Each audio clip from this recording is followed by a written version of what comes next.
Recent గా box office వద్ద re release ల హంగామా కాస్త గట్టిగానే నడుస్తోంది. మామూలు సినిమాలతో పోటీగా రీ రిలీజ్ సినిమాలు కలెక్షన్ల వర్షం కురిపిస్తున్నాయి. ఈ లిస్ట్ లో మహేష్ బాబు సినిమాలు ముందు వరుసలో ఉన్నాయి. రీ రిలీజ్ అయిన 4 సినిమాలు మరోసారి బ్లాక్ బస్టర్ గా నిలిచాయి. ఇందులో మురారి చిత్రం క్లాస్ ఆడియన్స్ తో పాటు మాస్ ఆడియన్స్ ను మరోసారి విశేషంగా ఆకట్టుకుంది. అందులో ఉన్న అలనాటి రామచంద్రుడు అనే సాంగ్ అప్పటికి ఇప్పటికీ ఎప్పటికీ ఎవర్ గ్రీన్ సాంగ్ అనే చెప్పాలి. ఎంతో మందికి ఫేవరెట్ సాంగ్ గా నిలిచిన ఈ సాంగ్ ఇప్పుడు వివాదానికి గురైంది. రీసెంట్ గా ఈ పాటకు థియేటర్స్ లో పూనకాలతో పాటు ఏకంగా కొన్ని జంటలు పెళ్లిళ్లు కూడా చేసుకున్నారు. ఇప్పుడు ఇది ఇండస్ట్రీలో చాలా హాట్ టాపిక్ గా మారిపోయింది.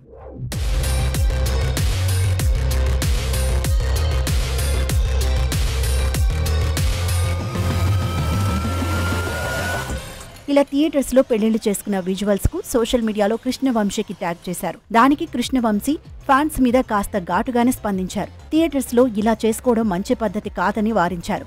సంస్కృతి సంప్రదాయం మనకు ముఖ్యమని, ఇలా థియేటర్స్ లో వాటిని అపహాస్యం అవమానించడం కరెక్ట్ కాదని ఫ్యాన్స్ ను కోరారు. మరోసారి ఈ సినిమాను సూపర్ హిట్ చేసినందుకు ఫ్యాన్స్ కు అభినందనలు తెలిపారు. వివాదాలు ఎలా ఉన్నా కానీ మురారి చిత్రం మరోసారి రికార్డులు సృష్టించిందనే చెప్పాలి. 23 ఏళ్ల క్రితం రిలీజ్ అయిన మురారి అప్పట్లోని 175 రోజులు విజయవంతంగా ప్రదర్శించబడింది. ఇప్పుడు మరోసారి 4Kలో రిలీజ్ అవ్వగా దాదాపు 5 కోట్లకు పైగా కలెక్షన్స్ సాధించిందని ఫిలిం నగర్ సమాచారం.